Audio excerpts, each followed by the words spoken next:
이라는 제목으로 하나님 말씀 함께 나누도록 하겠습니다.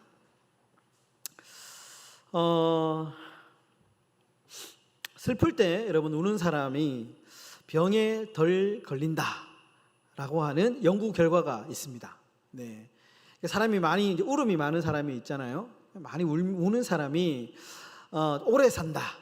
병에 좀 적게 걸린다라고 하는 연구 결과가 있습니다. 왜냐하면 눈물 속에는 스트레스를 관리하는 호르몬이 있는데 이제 울면 그 스트레스 호르몬이 눈물을 통해서 밖으로 배출이 된다고 합니다.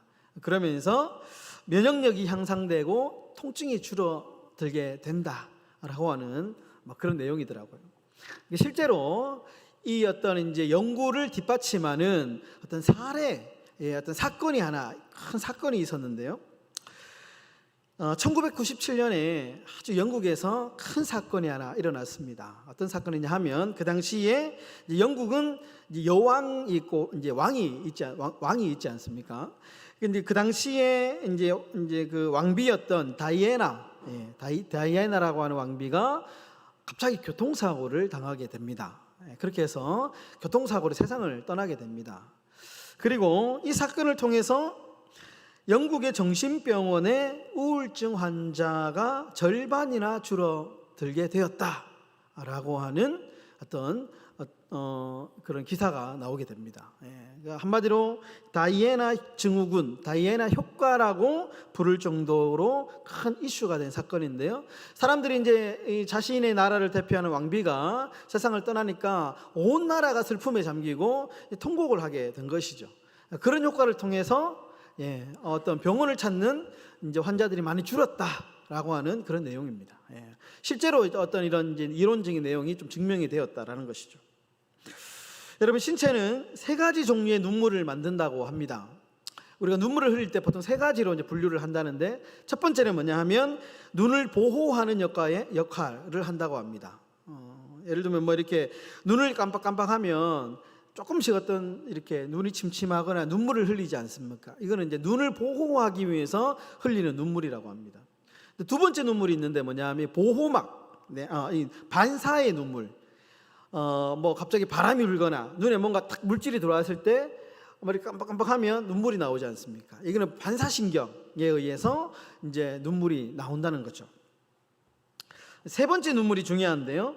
이거는 이제 감정적인 눈물, 정신적인 눈물이다. 쉽게 얘기하면 슬프거나 아프거나 고통을 느끼면 흘리는 눈물이라는 겁니다. 이게 되게 조금 이제 이 눈물을 연구하는 사람들의 이제 연구진들의 아주 인간이 가지고 있는 독특한 눈물의 현상이다, 이렇게 얘기합니다. 왜냐하면 동물도 보면 가끔 눈물을 흘리거든요. 그런데 이 감정적인 눈물은 없답니다. 우리가 소들이 막 이렇게 끌려가는 거를 도살장으로 끌려갈 때 눈물을 흘리는 어떤 그런 이제 영상들을 보면서 우리도 소도 참 눈물을 흘리는구나 이렇게 이제 생각을 하지 않습니까? 그런데 사실은 그것은 이제 감정적으로 뭔가 이렇게 슬퍼서 우는 눈물이기보다는 어떤 첫 번째, 두 번째 이제 그런 어떤 생물학적인 눈물이지 감정적인 눈물은 아니랍니다. 그러니까 감정적으로 눈물을 흘리는 부류는 인간밖에 없다라고 해서 많이 연구를 한다는 거죠. 또 하나의 아주 흥미로운 이 눈물에 대해서 연구 결과가 있는데, 눈물을 흘리는 행위가 어떤 상대방에 대한 굴복이나 연약함을 표현하는 방법이다라고 하는 어떤 연구도 있습니다. 사람이 이제 눈물을 흘릴 때 내가 당신에게 굴복합니다라고 하는 어떤 조금 이렇게 내가 이렇게 자세를 낮춥니다. 내가 숙입니다라고 하는 어떤 굴복의 의미가 있다라는 것입니다. 내가 좀 의지합니다. 내가 좀 당신보다 연약합니다라고 하는 그런 의미가 있다라는 겁니다. 미국 심리학회에 오렌 헤슨이라고 하는 이제 연구 박사님이 있는데, 이런 이제 연구 이제 결과를 냈는데 이렇게 이야기를 합니다. 눈물은 시야를 흐리게 함으로 방어력을 떨어뜨리고 굴복한다는 신호가 되고 도움을 향한 외침이나 애착의 표시다. 그리고 화합의 집단적인 표시가 될 수 있다. 이렇게 이제 이야기를 했다는 거죠. 그러니까 눈물을 흘리는 것은 내가 당신에게 이렇게 뭔가 이렇게 굴복합니다라는 의미가 있다는 것이죠. 그래서 어릴 때 이제 애들 보면 울면 진다라는 말이 있잖아요. 울면 진다. 울면 진다라는 말이 뭐 이게 그냥 하는 말이 아니고 영구적으로 맞는 말이다. 이런 이야기가 된다는 것입니다. 제가 지금 이제 눈물 이야기를 좀 하고 있는데요. 오늘 이 이야기의 주제가 바로 눈물, 울음과 관련이 매우 깊습니다. 지금 이스라엘 백성들이 울고 있습니다. 오늘 본문의 내용이 이스라엘 백성들이 통곡을 하고 있는데요. 사사기 2장 4절과 5절에 이렇게 말씀합니다. 여호와의 사자가 이스라엘 모든 자손에게 이 말씀을 이르매 백성이 소리를 높여 운지라. 그러므로 그곳을 이름하여 보김이라 하고 그들이 거기서 여호와께 제사를 드렸더라. 단순히 지금 흐느끼는 정도가 아니고요, 펑펑 소리를 내면서 통곡을 하고 있습니다. 지금. 그래서 그 지명의 이름을 보김이라고 했다. 이 보김이라고 하는 지명이 원래는 보김이라는 이름이 아니고요, 성경학자들이 한결같은 목소리, 여기는 베델이다. 베델. 지금 길갈에서 이스라엘 백성들이 베델로 왔는데 여기에서 하도 이 통곡의 사건이 일어났기 때문에 얼마나 그 울음소리가 컸던지 이 이름을 보김이라고 하는 별명이 생겼다라는 겁니다. 그러면 우리가 이제 왜 도대체 이스라엘 백성들이 왜 이렇게 통곡했냐, 왜 이렇게 울고 있느냐라고 하는 질문이 생기는데요. 2절과 3절에 그 이유가 나옵니다. 왜 이 사람들이 이토록 통곡했을까? 2장 2절과 3절에 보시면 이렇게 말씀하죠. 너희는 이 땅의 주민과 언약을 맺지 말며 그들의 제단을 헐라 하였거늘 너희가 내 목소리를 듣지 아니하였으며 어찌하여 그리하였느냐. 그러므로 내가 또 말하기를 내가 그들을 너희 앞에서 쫓아내지 아니하리니 그들이 너희 옆구리에 가시가 될 것이며 그들의 신들이 너희에게 올무가 되리라. 하나님의 목소리를 듣지 않은 것, 하나님의 말씀에 순종하지 않았기 때문에 그들은 여러 가지 이 핑계를 대고, 그렇죠? 가나안 족속들과 싸움을 피했고, 그들을 남겨두고 그들을 노예로 삼고 공진의 길을 선택을 했습니다. 이 사람들이 전략적인 선택이었죠. 그 결과로 하나님이 청청병력과도 같은 말씀을 하시는데 살려둔 가나안 민족이 옆구리에 가시가 되고 올무가 될 것이다 라고 하는 이 말 때문에 이스라엘 백성들이 통곡을 하게 됩니다. 여러분, 그런데 여기서 또 하나의 질문이 생기는데 뭐냐, 지금 이 이스라엘 백성들이 흘리고 있는 눈물이 과연 회개의 눈물이냐, 정말 믿을 만한 눈물이냐 라고 하는 질문입니다. 이 장면만 보면 좀 이렇게 이 사람들이 이제 좀 정신을 차리고 앞으로 좀 하나님의 말씀에 제대로 순종을 하겠구나 라고 하는 생각이 들 수도 있겠지만, 그러나 여러분, 이 눈물은 회개의 눈물이라기보다는 후회의 눈물이라고 표현하는 게 맞습니다. 왜냐하면 이 사건 이후에 이들의 모습을 보면 전혀 변한 게 없거든요. 전혀 새로 달라지는 게 없습니다. 이 자리에서 그렇게 많이 울고 통곡하며 후회했지만 뒤로 갈수록 오히려 이 이스라엘 백성들의 말과 행동이 더 강팍해집니다. 더 하나님을 향한 말소리가 거칠어지고 더 날카로워지고 하나님을 더 원망하고 더 죄를 짓는 그런 모습들을 볼 때에 지금 이 보김의 사건의 눈물이 이 이스라엘 백성들의 진정한 눈물이 아니구나, 회개의 눈물이 아니구나 라는 것을 우리는 보게 된다라는 것입니다. 위선의 눈물이다, 거짓의 눈물이다, 이런 것이죠. 여러분, 악어의 눈물, 오늘 제목인데요, 악어의 눈물이라는 용어가 있습니다. 이 악어의 눈물이라는 이름의 유래는 악어가 사람을 잡아먹으면 슬퍼서 눈물을 흘린다라고 하는 서양의 전설에서 유래를 한 용어입니다. 그래서 이 용어가 이제 그대로 오늘날에도 쓰이는데요, 실제로 악어가 가끔 먹이를 먹고 난 뒤에는 이렇게 짐승을 잡아먹고 난 뒤에는 눈물을 흘린답니다.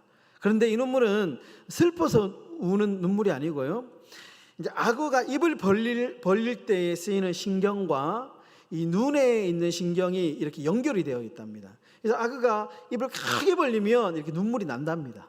마치 우리가 하품을 하면 눈물이 나듯이, 그런 생리적인 눈물이라는 거죠. 그러니까 이 악어의 눈물이라는 용어는 어디에 쓰이냐면 정치적으로 많이 쓰입니다. 상대방 어떤 이제 정치인이 뭐 위선을 떨거나 막 위선적으로 막 이렇게 마이크 기자회견을 하면서 울거나 뭐 이렇게 이제 하면 악어의 눈물이다, 거짓말이다, 이렇게 조롱할 때 쓰는 말이 악어의 눈물이다라는 것입니다. 그럼 오늘 이 복임의 눈물, 이 베델에서 지금 이스라엘 백성들이 크게 통곡하며 울고 있는 이 눈물은 악어의 눈물이다라는 겁니다. 왜냐하면 전혀 변함이 없기 때문에. 여러분, 오늘 이 복임의 눈물 사건은 우리에게 두 가지 교훈을 이야기를 하고 있습니다. 첫 번째는 눈물보다 더 중요한 것은 의지와 결단이다라는 겁니다.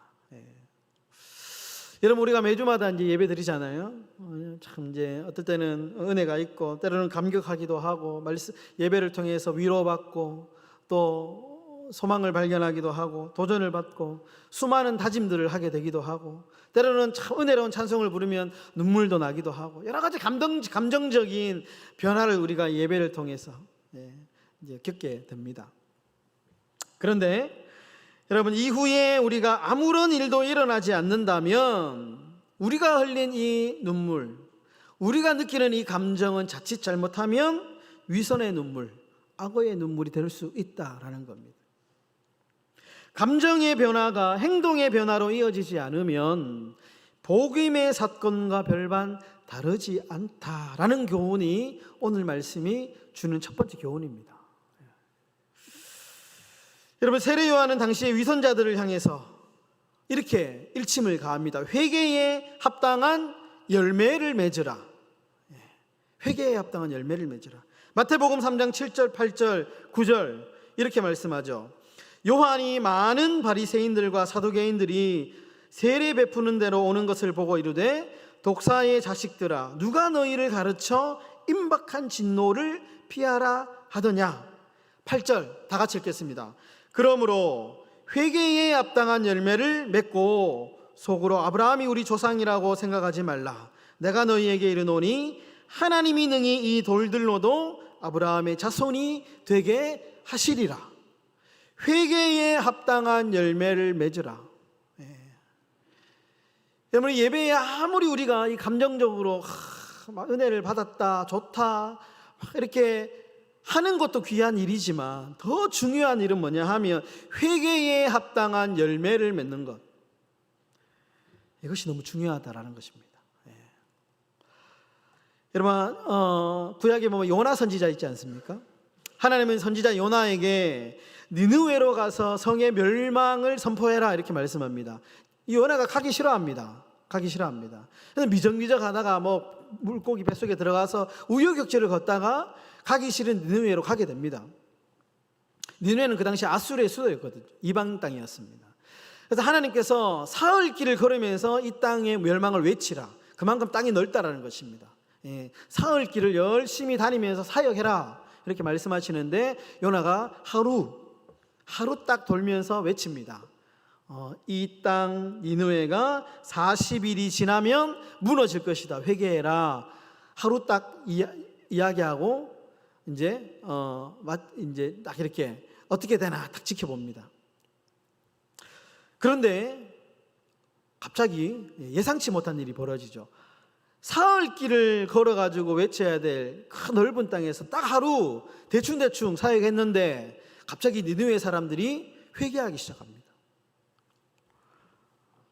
이들이 얼마나 그 회개가 진정성이 있었는지 당시 니느웨 왕의 말을 들어보면 니느웨 왕이 그 당시 어떻게 이 사건을 다루고 있는지 이 말씀을 보면 알 수 있습니다.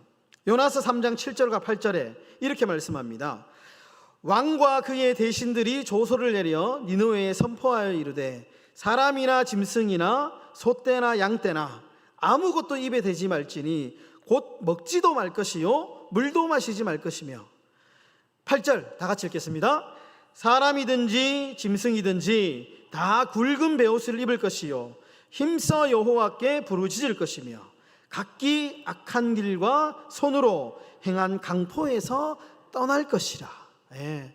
여러분 지금 복임에서 이스라엘 백성들이 흘렸던 눈물하고 비교 한번 해보십시오. 예, 엄청난 차이가 있습니다. 예. 여러분 이스라엘 백성들 복음에서 통곡하며 울었죠. 하나님의 이름을 부르짖으며 울었습니다. 그리고는 아무런 변화도 없었습니다. 반면에 이들은 철저하게 회개합니다. 하나님께 부르짖으면서 자신은 물론이거니와 키우는 짐승까지 금식을 시켰다. 심지어 물도 마시지 않고 베옷을 입으며, 그리고 악한 길과 손으로 행한 강포에서 떠날 것이며, 철저하게. 너무 비교되지 않습니까?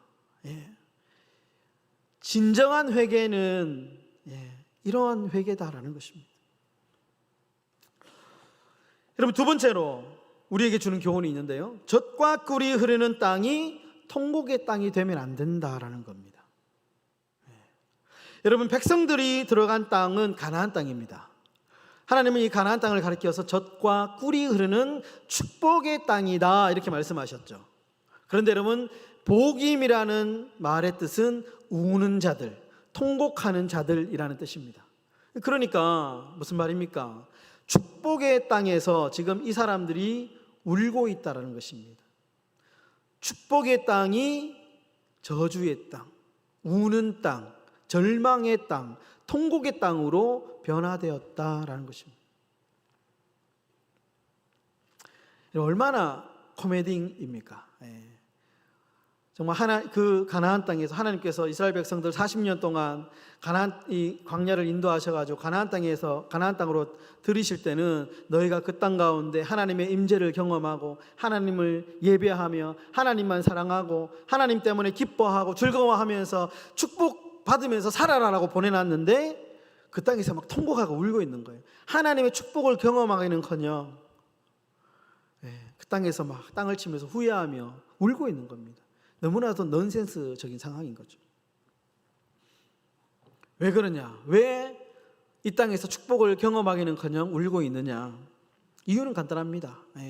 하나님의 말씀을 순종하지 않았기 때문에. 여러분 돈을 쫓아가고 세상을 쫓아가고 명예를 쫓아가고 세상을 쫓아가다가 보면 여러분 우리가 웃음이 사라집니다. 하나님의 백성은 하나님의 말씀을 쫓아가야 되거든요. 하나님의 말씀에 귀를 기울이고 하나님의 말씀이 순종하면서 우리가 그렇게 그 가운데 기쁨을 발견하고 그 가운데 소망을 발견하고 축복을 받으며 살아가야 되는데 하나님의 백성이 하나님의 말씀을 버리고 자꾸 세상을 쫓아가고 하나님을 등지면 어떤 일이 벌어지느냐? 축복을 경험해야 할 땅에서 자꾸 통곡이 이루어진다는 겁니다. 오늘 이 사사기 말씀이 우리에게 주는 두 번째 교훈입니다. 우리 마음대로 살면 말씀의 뜻대로 살아가는 것이 아니고 내 마음대로 살아가면 우는 인생이 된다는 겁니다. 여러분 아담과 하와가 살던 땅을 에덴이라고 그러죠. 에덴이라는 말은 축복의 땅이다 이런 뜻입니다. 축복의 땅.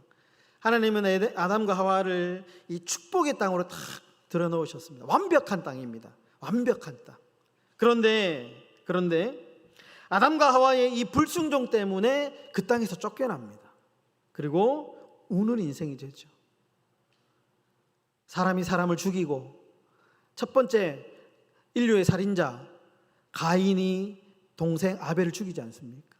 이런 끔찍한 일들이 이 아담과 하와의 사건 이후에 벌어지게 됩니다. 하나님의 말씀에 불순종했기 때문에 끊임없이 일어나지 말아야 될 일들이 그 불행한 일들이 일어나게 되었다라는 것입니다. 여러분 반대로 이렇게 적용해 볼 수 있습니다. 반대로 아무리 조건과 환경이 불행해도 그곳에 하나님이 함께 하시고 하나님이 그곳 가운데 우리가 늘 교제하는 삶이 있다면 그곳은 젖과 꿀이 흐르는 축복의 땅이 된다라는 것입니다. 우리가 아무리 가난하게 살아도 우리가 아무리 물질적인 좀 어떤 풍요가 없다 할지라도 그러나 그곳에 하나님의 임재가 있고 하나님의 은혜가 있다면 그곳이 바로 축복의 땅이다 라는 것을 우리에게 말씀하고 있습니다. 여러분, 찬송가 438장에 내 영혼이 은총 입어 3절 가사 이렇게 말씀하죠. 높은 산이 거친 들이 초막이나 궁궐이나 내 주 예수 모신 곳이 그 어디나 하늘나라.